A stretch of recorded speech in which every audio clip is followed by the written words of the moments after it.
Спокойно. Запис върви. А, добър ден! В това прекрасно августовско първо утро или ден, нали? Започваме нов ден, ново начало. И искам да ви поздравя, защото сте на екватора, на половината на курса. И така, искрено ви пожелавам да стигнете този ден, в който ще напишете последната контролна от 18-ти открит курс. И ще си кажете, ура, 40% от целия път, така казват учителите, е вече зад гърба ми. Здравей, здравей, Ирка. Здравейте. И аз отивам на следващото ниво. Така че смело напред. Слагаме коланите, никакво отказване. Всички тук, целият екип, сме за да ви помагаме, за да ви подкрепяме. Това невероятно пътешествие. Наистина е уникално. Искам да ви кажа, искам да ви вдъхновя, защото аз съм вашето трето цвете. Тези дни наистина ми предстои на мен да напиша последния 10-ти урок от моят последен 18-ти курс. Той е 15-ти, нали? Но 18-ти по брой. Така че радвайте се, че виждате такова цвете. Възможно е. Не е утопия, не е фантастика, не е толкова далече там зад планини, 9 планини в десета, нали, и море. Невероятно се вълнувам, защото просто искам да споделя усещанията си с вас. Знаете ли, това е невероятна заключителна карма. И помните ли какво казаха Макс и Ира? Те казаха, че не обесценявайте с обикновеното съзнание. Какво толкова 18 курса? Това е огромно духовно достижение. И вие вървите по този път. Има хора, които даже и не знаят, че такова нещо съществува. Разбирате ли? А вие сте създали всичко това. И да започваме. Те са 4 въпроса, на всеки по един. Какво толкова, нищо сложно. Кой дига ръце и просто се бори да помогне на другите? Дали знаете как? В училище дигахме ръка да отговори на първия въпрос, който е пак толкова лесен. Едно определение. Защото определенията, нали знаете, те са точни и ясни, трябва да ги дословно припишете, не си измисляте от себе си. От това по-лесно няма. Кой толкова напира и иска да дигне ръка? Включвате микрофоните. Давай, Ирче. Дайте определение на понятието нирвана. Мгм. Нирвана е прекратяването, което идва от индивидуалния анализ и се състои в примахването на пречките на менталните умрачения и бакчите в скобички, тяхната цялост от вашия умствен поток. Точно така. Единствено... Да, кажи, Ирка. Мгм. Или още веднъж съм написала малко по-иначе нирвана, окончателно прекратяване, в което човек е отстранил препятствията във вид на ментални омрачения, цялата им пълнота, благодарение на своя индивидуален анализ. Да, Това значи е превод на презентацията, която слайда. ни, на слайда, който ни бяха прежутирали по време на лекцията. Точно така. Това е дословното определение. Не, че и другото също е вярно, само че в другото липсваше думата окончателен. Това означава веднъж и Тяхната завинаги. цялост. Не, там където беше в първото ти определение, липсваше думата окончателно прекратяване. Ти беше написала прекратяване, но окончателно Ага, липсваше. драга така го е казала, аз не съм си го Да, измислила. просто, Ясно, просто окончателно прекратяване. окончателно. Разбирате ли? Да, А, ако трябва да сме съвсем точни, по-добре препишете това от слайда, което второто каза, нали? Но и по първия начин да го кажеш, пак ти е вярно. Само да е да. окончателно, защото това означава веднъж и завинаги. Необратимо. Разбирате ли, процесът е необратим там. Да ви Окей? прочета ли, което е на българския слайд, на презентацията на български преведено от Драга? Дай, Гери. Окончателно прекратяване, при което човек е елиминирал препятствията на умствените омрачения в тяхната цялост чрез своя индивидуален анализ. То е същото, просто с малко по-различни думи. Да. Абсолютно това е определението.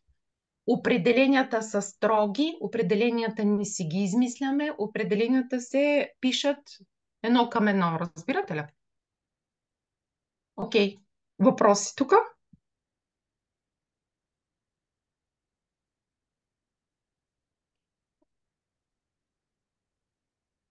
Не.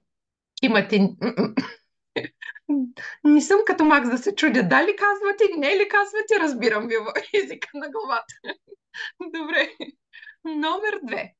Кой? Гери, Дани, кой чете? И казва.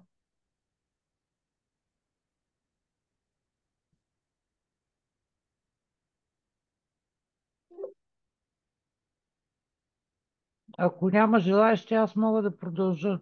Има, бият се в момента. Чакай сега да чакаме кой ще дигне ръка. Айде, аз дигам. Ай ти, видях, че си нетърпелива, давай. Имам в предвид тук под индивидуален анализ. Аз не открих точен отговор на това нещо, слушайки ви вас двете с Мгм. здраве. И общо взето, а, Мгм. Какво го свързваш? вързвам го с това, че когато човек види пустотата директно, Точно така. следва съзнанието на човек на различните индивидуални дейности и всъщност четирите истини на Ария. И тук всъщност, Абсолютно вярно. слушайки ви, това се случва, той разбира за четирите истини на Ария благодарение на виждането на пустотата директно и те са в Мгм. това виждане и няма как да ги раз, а, да различи тези индивидуални Мгм. детайли на четирите истини, ако не е видял пустотата директно. И те всъщност са 16 аспекта, групирани в 4 групи. Едно Точно. е истината за страданието, след това Мгм. причината на страданието, хубавата част, истината за края на страданието, Yes. за пътя И към края на страданието. супер. Айде, това е отговора. Абсолютно правилно си разбрала. Ма моля ти се, обрати се към тия водещи другия път да дава точни определения, които да помагат с домашните. Нали така? Виж каква хубава връзка обратна даваш. Никога що конкретно не каза. Какво имате предвид тук? Така, за да си го запиша. Точно, моля. Да, добре. Значи, водещия е чул, следващия път ще си вземе нали, забележка. Всичко това, само че дай сега да го събереме в по-кратки изречения, окей? Значи, индивидуалният анализ се случва задължително след какъв опит? Ти не си свършила, дай сега да го съберем, разбираш ли? Виждането на пустотата директно. След виждане на пустотата директно. И е свързан с четирите? Истини на Ария. Защото Да. всъщност, когато видиш пустотата директно, ти вече си Ария. Точно така. След опита идва Да, онзи момент, в който се случват онези 16 реализации. Те са 4 истини по 4 групи и има се предвид, че тук включва, може по-кратко да го кажете, че се включват всички детайли, т.е. всички тези 16 аспекта или детайли, както и да го кажете, от тези 4 благородни истини. Разбрахте ли? И аз сега и се случва до осъзнаванията, т.е. какви реализации човек получава. Разбирате ли? да, ма как Това да е. го Окей. формулираме? Знаете, Яирче? Мгм. да. Аз за формулировката, какво съм си записала? Това е осъзнаването на човека на различните индивидуални детайли на четирите истини на Ария. Две точки, изброявам истините. Какво Виждате изброяваме? четирите истините.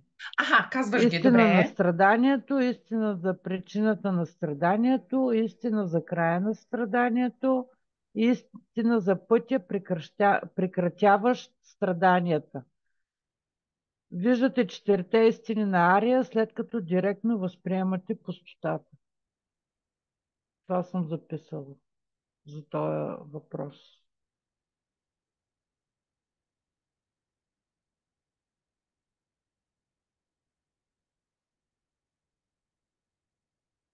Маринелка май замръзна.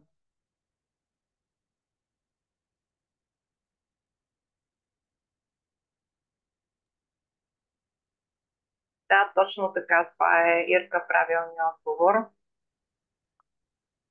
Точно е това определение на индивидуалният анализ.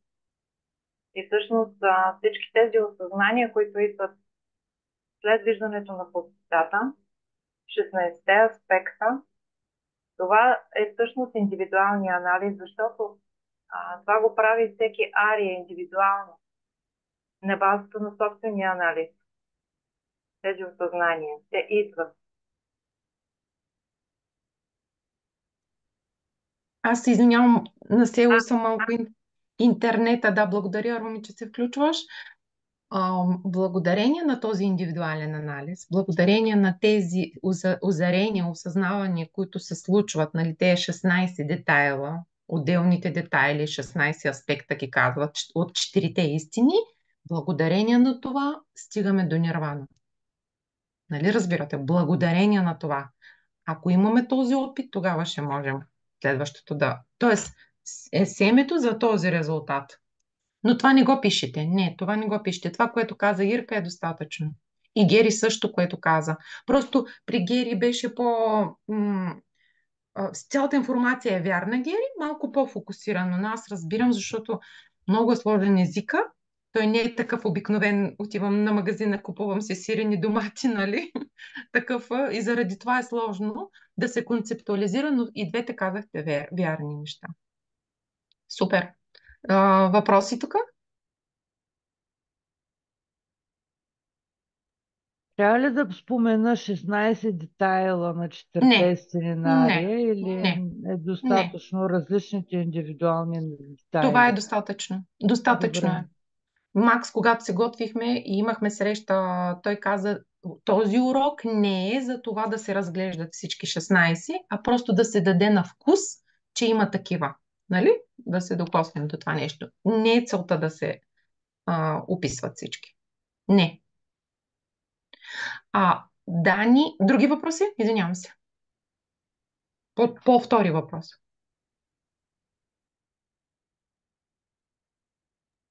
Нямам въпроси, Маринелка.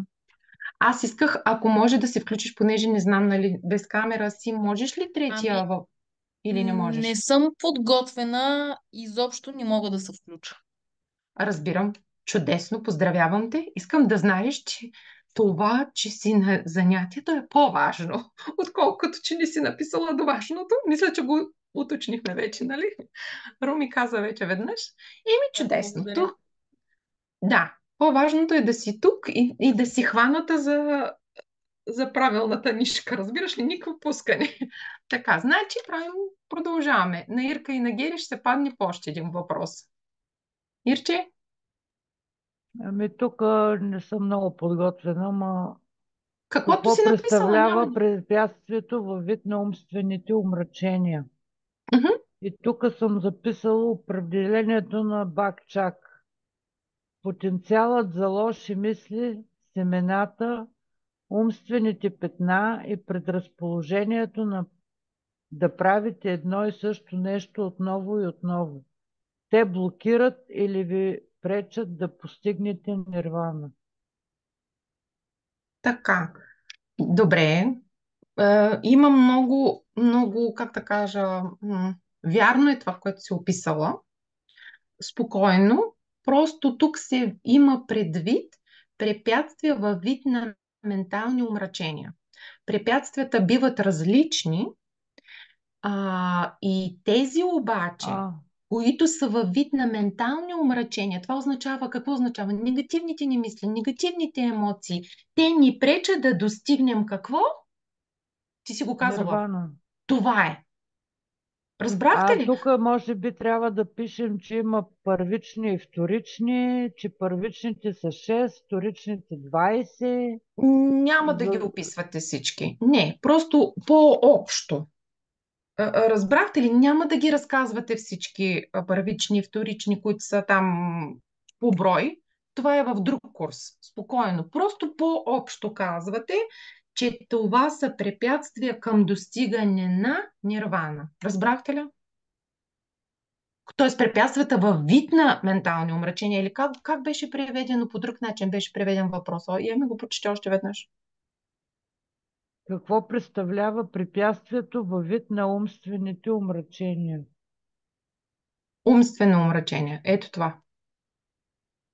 Окей? Гери? Как трябва да е формулиран отговора? Защото аз съм записала само първични и вторични и съм изброила първичните. Така, препятствата биват различни. Но във вид на ментални или умствени умрачения, това са тези, които ни пречат да достигнем нирвана.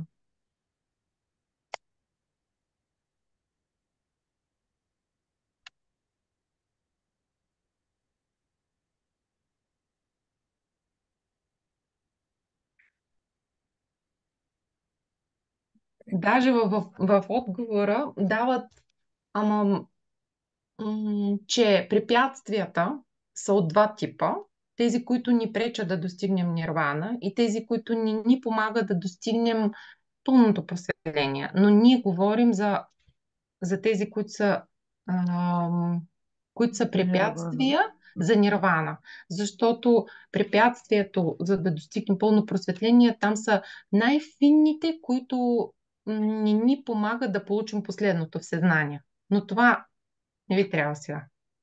Сега ви трябва само тези, които са като пречки, препятствия да достигнем нирвана. Още веднъж питай, Гери. Ясно е вече. Ясно ли? Добре. Да. Препятствията са, нали, такива, които ни пречат да стигнем нирвана, такива, които ни пречат да стигнем пълно просветление, но ние говорим за тези, които са тези, които ни пречат да достигнем нирвана. Да, те бяха препятствия, аз си го спомням от първи курс. Препятствия във вид на умствени умрачения и препятствия да достигнем в съзнание. Точно така. Ние говорим сега за първия вид. Да. Няма нужда да описвате там колко са видове там вторични, нали, първични. Не, това ще го учите на друг курс. Сега не. Ока? Благодаря. Въпроси? Аз имам въпрос. Тук ти ще кажеш, даваме ли определение повече на пъкчаки, какво означава? И всъщност, когато видим подстата директно, ние всъщност представяме, прекратяваме създаването на нови причини за страдание. Тук казваме ли го или това ще е бъдещите? Как мислиш? Това не се изисква във въпроса. Във въпроса се изисква да определите препятствията към кой вид са, за какво, с какво са свързани, ментални умрачения. Нали? Менталното умрачение, това са негативни мисли, негативни емоции. И когато ги отстраним, те ни помагат да стигнем нирвана, но нирвана не е още. Нали края? Помните ли? Достатъчно, да. Да, това е достатъчно. Да.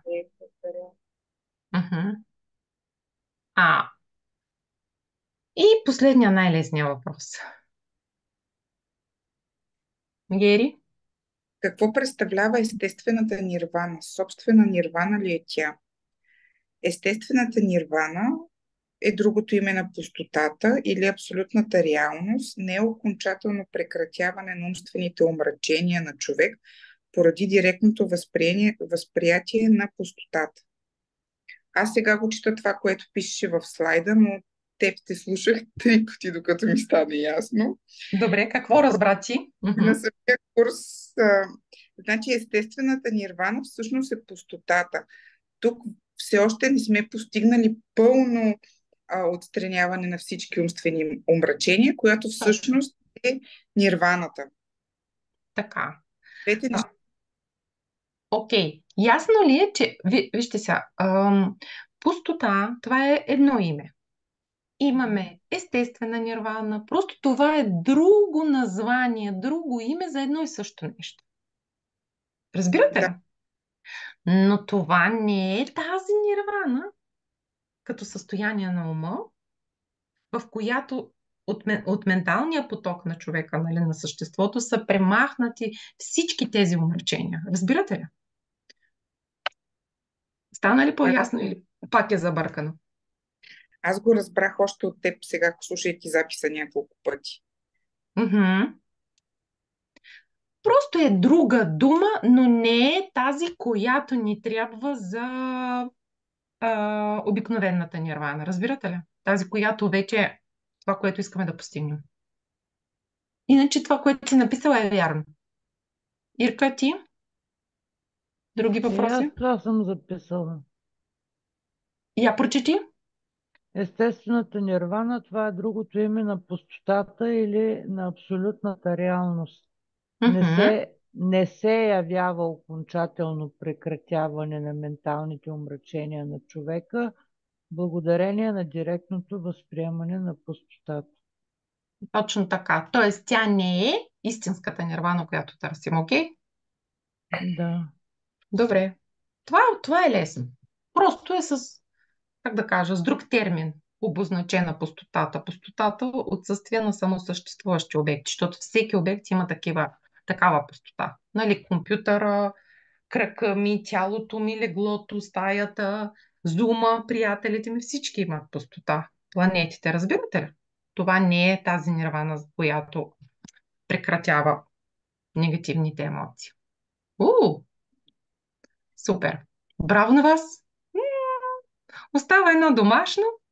Имаме и медитация. Искате ли да разгледаме медитация? Аз първо да те питам нещо там, много искам да я разгледаме и това, което ти направи на живо в курса и го има в записа, може ли да го използваме като медитираме? Защото ти точно там казваш затворете очи, ти направи направо медитация, нали? Аналитичната, какво ще се случи, ако сме достигнали нирвана. Да, може и така. И аз съм намерила м- още малко материал за днеска. Окей? Супер. Като за домашно. И при това, това ще бъдат не мои думи, защото аз обичам да цитирам, тъй като не съм стигнала до там, нали знаете. Сега разказваме това, което реализирани същества ни преподават и предават.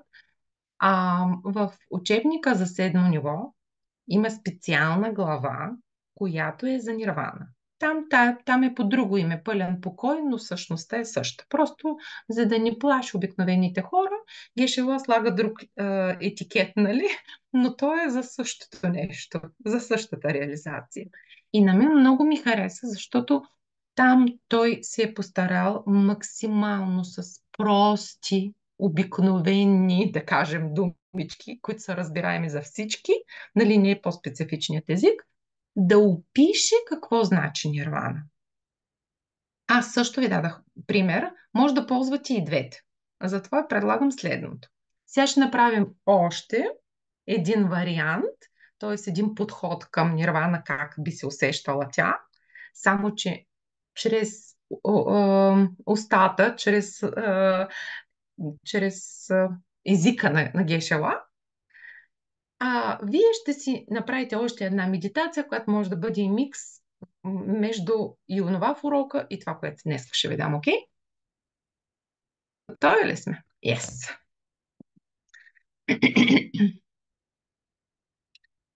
И така.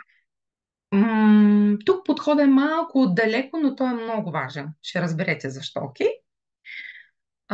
И аз ще се позовавам казвам на почти дословно. Ще ви предам. Като дългосрочен резултат от това, че сте видяли пустотата директно, т.е.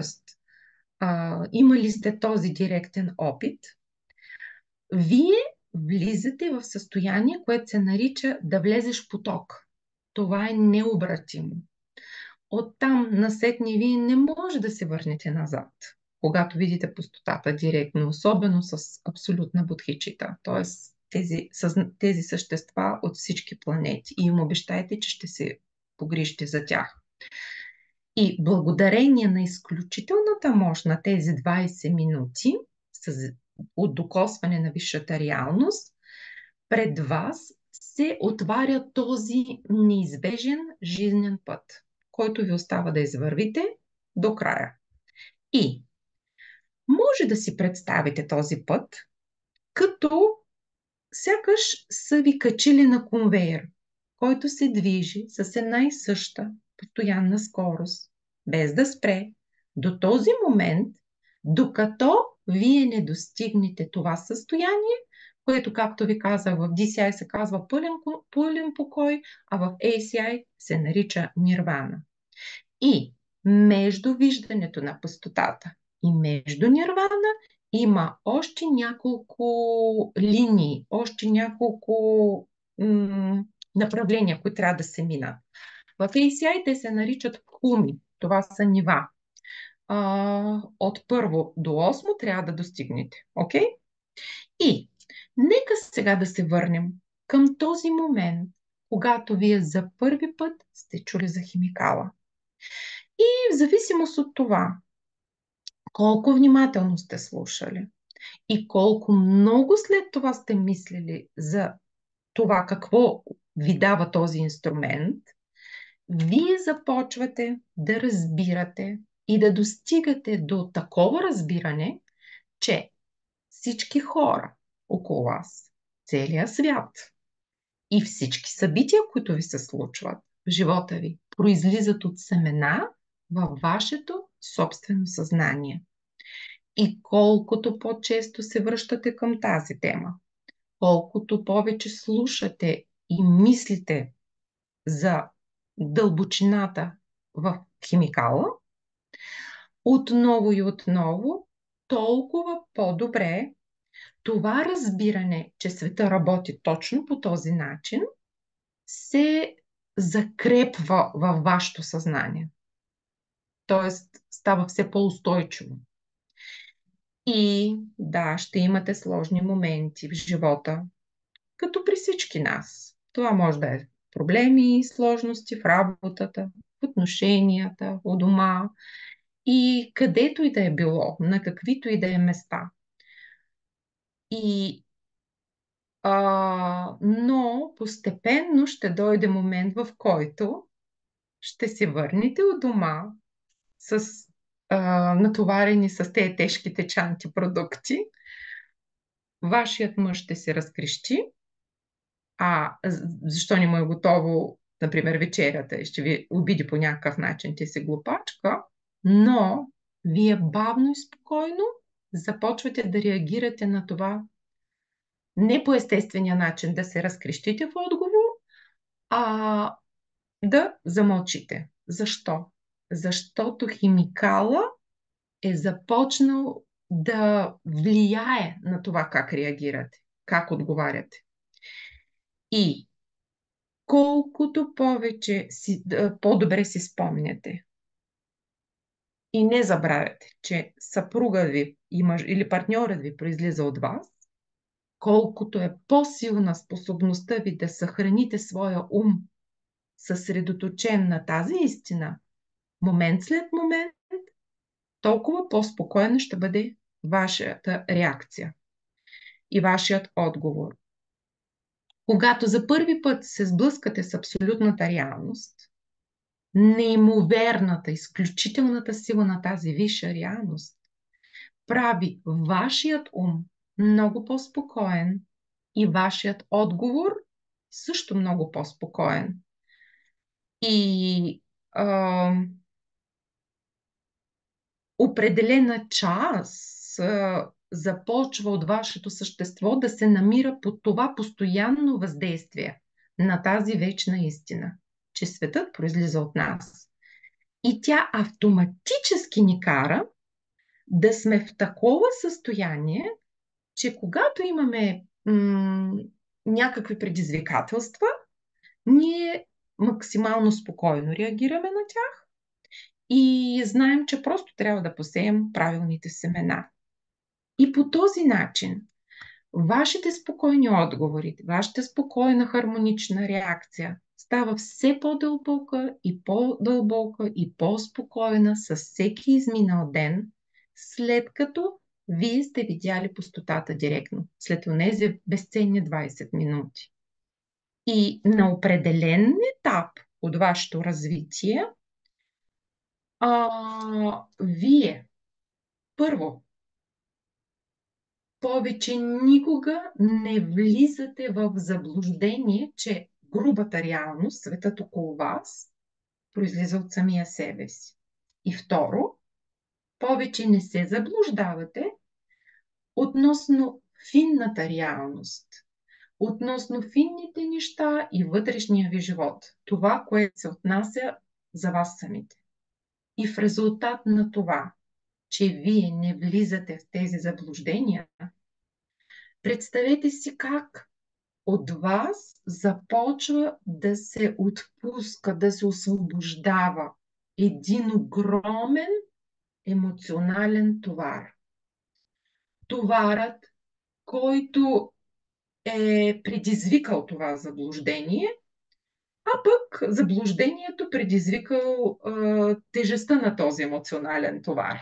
Тоест, нашето неправилно разбиране за това как работи света. И едно след друго от вас започват да си отиват, да се разтварят, да се отпускат, да се освобождават от всички видове негативни емоционални шаблони, които вие имате. Тоест, един ден се пробуждате и разбирате, че не сте се вълнували по негативен начин, че не сте се безпокоили за нищо, подчертавам, за нищо, през изминалата седмица. Минава известно време и вие се събуждате в друг ден и разбирате, че не сте се разстройвали прекалено дълго време и че не може даже да си представите, че нещо би могло да ви огорчи. Вашите навици, безкрайно да осъждате другите хора през деня, постоянно да завиждате на чуждият успех, да изпитвате през цялото време такова тихо удовлетворение, когато другите хора изпитват някакви неуспехи от чуждите проблеми. Всичко това просто се е разтворило, както гасеничката си сваля кожата. Нали? И вие за първи път намирате под сваления пашкул прекрасна, благородна, красива пеперуда. И в края на краищата достигате вътре в себе си състояние на пълен покой. Този покой, който е породен от опита ви на виждане на пустотата директно, в древните книги се нарича нирвана. Нирвана определено не означава място, където вие се изпарявате или се превръщате в нищо. Това не е място, където нищо няма значение. Дословно думата нирвана означава да издухаме нещо. Точно така, както издухваме на рождения ден свещичките от тортата, за да се изпълни нашето желание. Само че, когато ние достигаме нирвана, ние издухваме и прекратяваме завинаги всички негативни проявления на нашето съзнание. Защото сме видяли пустотата, защото сме видяли висшата реалност. И всички негативни емоции и негативни неща се случват от това, че не сме видяли пустотата директно. По този начин нирвана не принадлежи на една или друга отделна религиозна традиция. Даже може да я наречете както си искате на този език, който сте усвоили от детството. Но, в крайна сметка, това просто означава едно. Вашето съзнание е станало съвършено чисто, ясно и щастливо. Чисто, ясно и щастливо. Външно, вие, когато достигнете този момент, нирвана, ще изглеждате абсолютно по този начин, както изглеждате сега. Тоест, външността ви не се променя. Но вие ще се пробудите в един от дните, след като сте се родили от диамантеното преобразяване в своя обикновен свят, в своя ежедневен живот, но ще се намирате в различно умствено пространство, в което, внимание, никой и нищо, даже вие самите, никога повече няма да може да се разстроите, огорчите, обезпокоите. Нищо не може да ви огорчи вас. Нищо и никой не може да ви изведе от равновесие, по какъвто и да е било начин. И това е нирвана. Това е пълния покой. И ние трябва да помним все пак, че трябва да направим още една крачка до пълното съвършенство. И помнете, че за да достигнете този стадий на пълен покой, вие всъщност ще преодолеете всички негативни емоции вътре в себе си и ще отстраните семената, които ги пораждат. И най-голямата и най-дълбоко отрицателна емоция от всички, това е когато светът ни изглежда, че произлиза от самия себе си. И ние вярваме в това. И когато достигнем нирвана, ние всъщност преодоляваме това погрешно възприятие на света. Тоест, такъв какъвто той не е.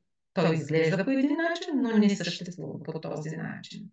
И тази най-висша илюзия, този абсолютен мираж се разтваря точно на този етап. И даже когато започнем да преживяваме своя живот вече в нирвана, благодарение на виждането на пустотата директно,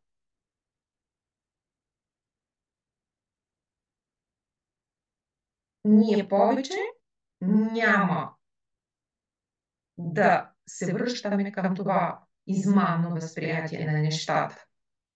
И това е най-голямото освобождение.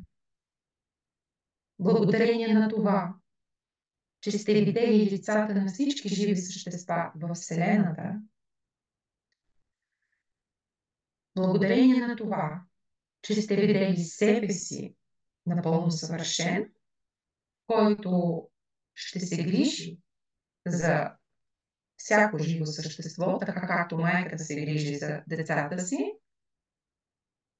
благодарение на това състояние, благодарение на този опит, това състояние е възможно. И един ден вие със сигурност ще го достигнете. Защото сте на пътя. Защото прилагате усилия.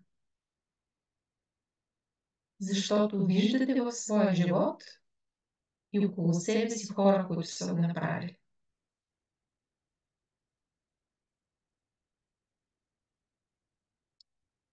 И бавно, спокойно, може да отваряте очи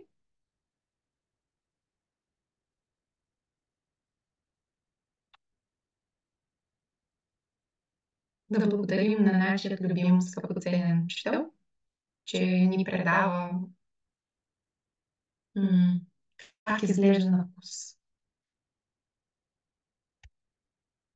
това състояние.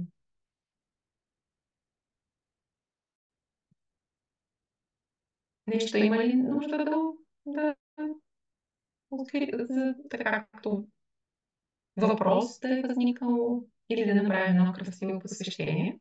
Може ли само да попитам за тия нива на Бодхисатва Бхуми? По-нататък вероятно има информация на някои от курсовете. По-нататък има ли информация или... Аз си мисля, че информацията е в следващия кръг. Аз какво съм чула? Тези 10 хуби, какво аз знам? Нали, няма конкретен курс, където това да се изучава. Но, казва се следното. Те са 10. Първото е, когато видим пустотата директно, нали така? След това следват всичките посъвършенствата. Всичките 6. Тоест, я да ги изброим сега, съвършенството на даването. Да, даяние. Второто етика. Третото спокоен ум ли беше? Точно така, като е дошло времето. Търпението, като е дошло времето да се разгневим, ние сме търпеливи. Четвъртото радостно усърдие. Абсолютно. Пето концентрация. Шесто мъдрост. Мъдрост. Точно. Ние видяли сме пустотата директно. Почваме да развиваме всички тези съвършенства, стигаме до осмото. Осмото това е нашия урок. Нирвана. Да. И има 9, 10 и след 10 вече как каза Макс? Буда, да. Нищо не учим повече, да. Да. Това е, което се дава в откритите. Няма по-подробно изучаване. Нито един курс. Това е като информация. Благодаря. Още въпроси? Още нещо бих искала да допълня, защото се сблъсквам с това, че не бива, абсолютно е забранено да смесваме откритите учения 18 с секретните учения. Това се дава от учителите като много важно правило. Така е. Така казва. Съгласна съм. Не разбрах глагола. Какво не трябва да правим? Смесват. Да смесваме. Не се смесват. Махаяна е на две части. Открити и закрити. Не се смесват. Тоест, искам да кажа, че когато дойде времето, това знание ще достигне до нас. Но сега в откритите учения не се дава, така са преценили учителите, че това не е важно. Сега други са важните неща, които всъщност учат. Не, но това ни пречи да задаваме въпроси. Между другото, Ирче, това беше един от въпросите, на които аз също задавах. Добре, като се дават тия 10 хумини, не се ли дава някакво по-обстойно, нали, описание, обяснение, толкова. Добре, толкова. Да, супер е да се задават въпроси. И поне аз също задавах това въпрос. Казвам какво ми се отговаря. Точно. Окей. Ами тогава да направим посвещение. Ирче, я, запечатай. 5 урок, половината.